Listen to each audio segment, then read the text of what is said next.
This is The Wire for 2300 Zulu, March 7th, 2025. Precedence is routine. Information cutoff is 2200. Bottom line up front. Germany begins rearmament campaign along with Poland. Factional violence escalates in Syria. Beginning with international events, in Europe, rearmament campaigns have intensified over the past few days among most Western-oriented nations. Germany has announced plans to double their defense budget, raising their defense cost to roughly 100 billion euros per year. This is in addition to the 500 billion euro investment in their infrastructure. Polish Prime Minister Donald Tusk announced the implementation of a nationwide training program to prepare all adult males in the country for war. Analysts comment. As this announcement was rather surprising, many questions remain on what Prime Minister Tusk is planning to implement. At the moment, this doesn't appear to be a traditional military draft or general mobilization, but a mandatory training plan or curriculum that all adult males of Polish nationality will be required to complete. Tusk also announced that he planned to more than double the size of the standing Polish military from 200,000 to 500,000. In Syria, following the fall of the Assad regime a few weeks ago, the establishment of a new regime by HTS has resulted in the situation deteriorating further. Groups of HTS militants have descended into engaging in random violence, oftentimes with no clear end goal other than the murder of their perceived enemies.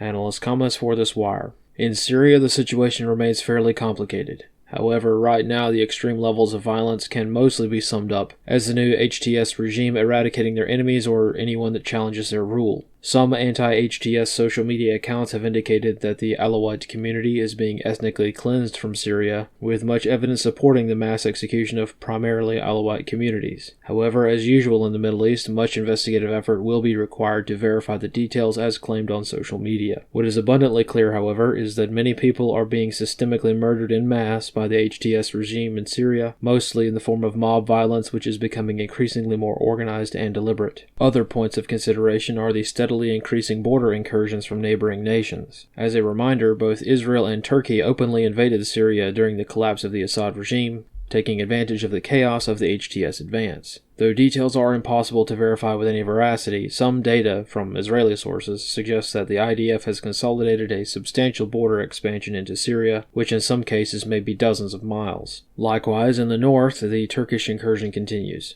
However, far less information is available to determine exactly how much of Syria that Turkey has carved out for themselves. This is also complicated by Turkey's long history of creating a buffer zone in the north, which was somewhat agreed upon when Assad was in power. However, in response to both incursions, HTS has done nothing at all. This is probably out of fear of poking the bear too much. However, as time goes on, and the incursions into Syria continue, this dynamic will be interesting to observe. This concludes The Wire for 2300 Zulu, March 7th, 2025.